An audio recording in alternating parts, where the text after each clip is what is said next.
Sir, Mommy can't walk. The small voice trembled through the rain-soaked alley, cutting through the evening's cold drizzle. Nathan Prescott froze mid-stride, his daughter Emma's hand tucked safely in his own. He turned to see a little girl, no more than 4, kneeling beside a woman slumped against the wet brick wall.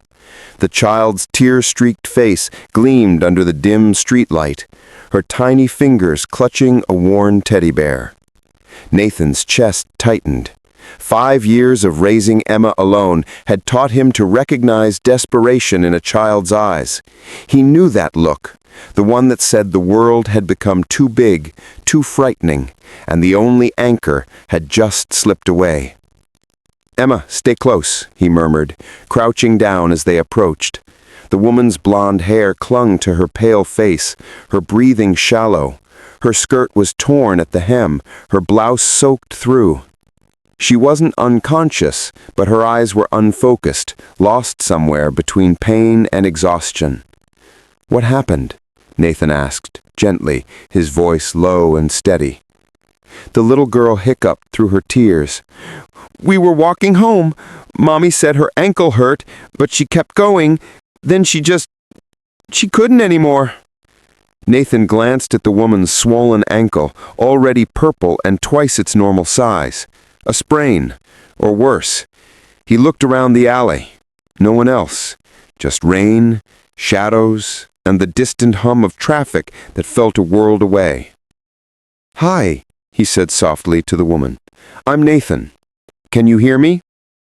Her eyes flickered toward him, glassy but aware.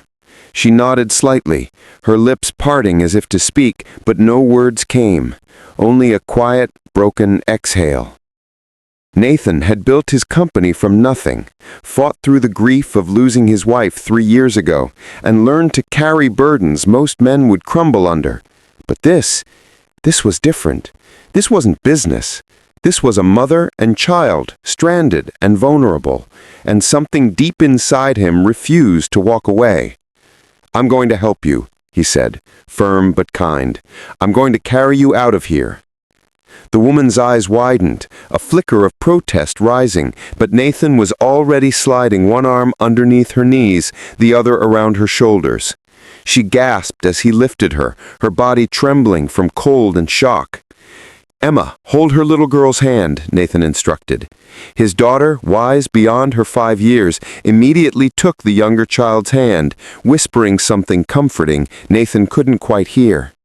As Nathan carried the woman through the alley toward his car, her head rested against his shoulder, and he felt the quiet weight of her exhaustion. She smelled faintly of lavender and rain. Her breathing began to steady, and after a long moment, she whispered, Why are you doing this?" Nathan didn't answer right away. He thought of his own wife, Caroline, who'd collapsed in a hospital hallway 3 years ago, her heart giving out without warning.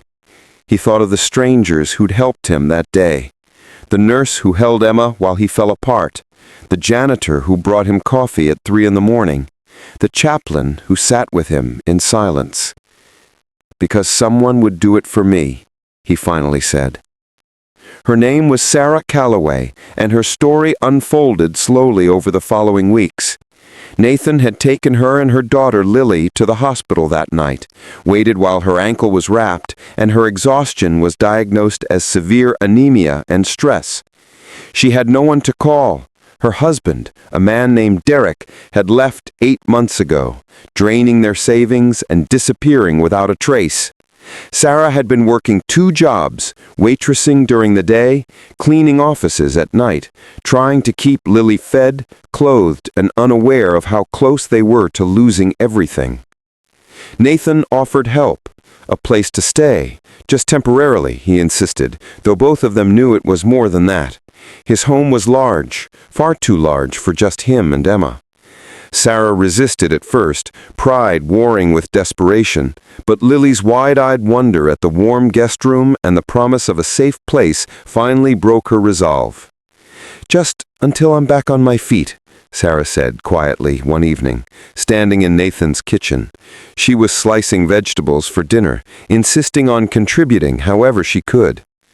Nathan looked up from the paperwork he'd been reviewing. "You're not a burden, Sarah. You're a mother doing everything she can. That's not something to apologize for." Her hand stilled, the knife hovering over a carrot. Her eyes glistened, but she blinked the tears away quickly. "You don't even know me. I know enough. I know you didn't give up, even when everything fell apart. I know Lily has a mother who'd walk on a broken ankle to get her home. That tells me everything I need to know." She turned away, her shoulders shaking slightly. Nathan rose, moved to her side, and gently took the knife from her hand. "You don't have to be strong every second of every day," he said softly. "Not here." For the first time in what felt like years, Sarah let herself cry. Weeks became months. Emma and Lily became inseparable, their laughter filling the house like music Nathan had forgotten existed. Sarah found work at a nonprofit Nathan's company partnered with, something stable, something that didn't require her to sacrifice sleep and health. She began to heal, not just physically, but in the deeper, quieter places that had been hollowed out by betrayal and struggle. Nathan found himself healing too. He hadn't realized how much he'd been holding his breath since Caroline's death, how much he'd been merely surviving rather than living. Sarah's presence was gentle, unobtrusive, but it filled the spaces in his life he didn't know were empty. One evening, as they sat on the porch watching the girls play in the yard, Sarah turned to him. "I found out something yesterday," she said, her voice careful. "Derek? He didn't just leave. He was in debt, bad debt, to people who don't forget. He ran to protect us in his own twisted way. He thought disappearing would keep us safe." Nathan absorbed this slowly. "Does that change how you feel?" Sarah was quiet for a long moment. "It explains things, but it doesn't excuse them. He left us with nothing, Nathan. No note, no plan, no way to survive. I can understand fear, but I can't forgive abandonment." Nathan nodded. "You don't have to." She looked at him then, really looked at him, and something unspoken passed between them. An understanding that some wounds didn't need forgiveness to heal, only time, kindness, and the steady presence of someone who wouldn't walk away. "Nathan, do you think people can be kind just because it's right, even when it costs them something?" It was late, the girls asleep upstairs. Sarah stood by the window, her reflection ghostly in the dark glass. Nathan joined her.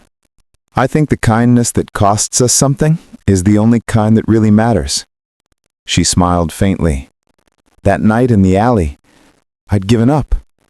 I thought that was it, that I'd failed Lily, that we'd end up on the streets or worse.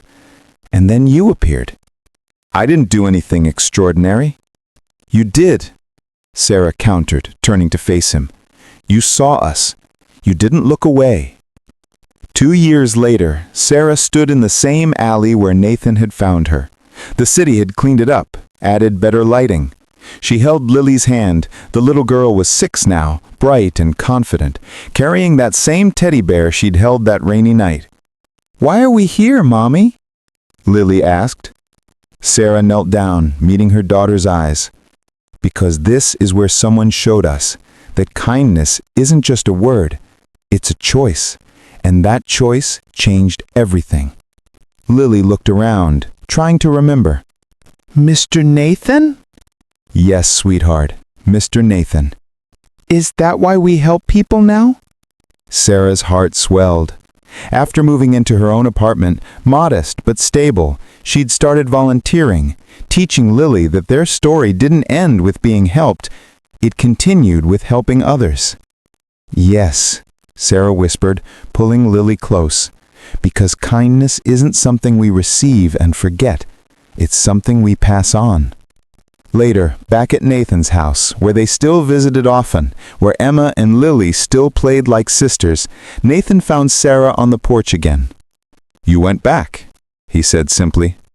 "I needed to remember, to remind myself that even in the darkest places, there's light. Sometimes it comes from strangers who choose not to stay strangers." Nathan smiled. And sometimes those strangers become family. Sarah reached for his hand, squeezed it gently. Thank you for not walking away.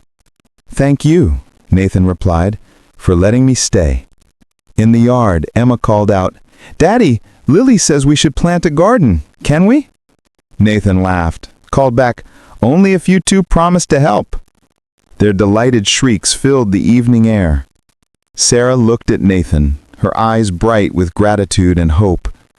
Do you think we teach our children enough about kindness? I think, Nathan said thoughtfully, we teach them every day just by choosing to show up for each other. She nodded, and in that quiet moment, everything felt right. Kindness, they had both learned, wasn't a grand gesture. It was showing up in alleyways when you could walk away. It was carrying someone when they couldn't walk. It was opening your home, your heart, and choosing connection over convenience. It was the slow, steady work of building a life where people didn't just survive, they belonged. And sometimes, it started with a little girl's voice in the rain. Sir, Mommy can't walk. And a man who chose to answer. I'm going to help you.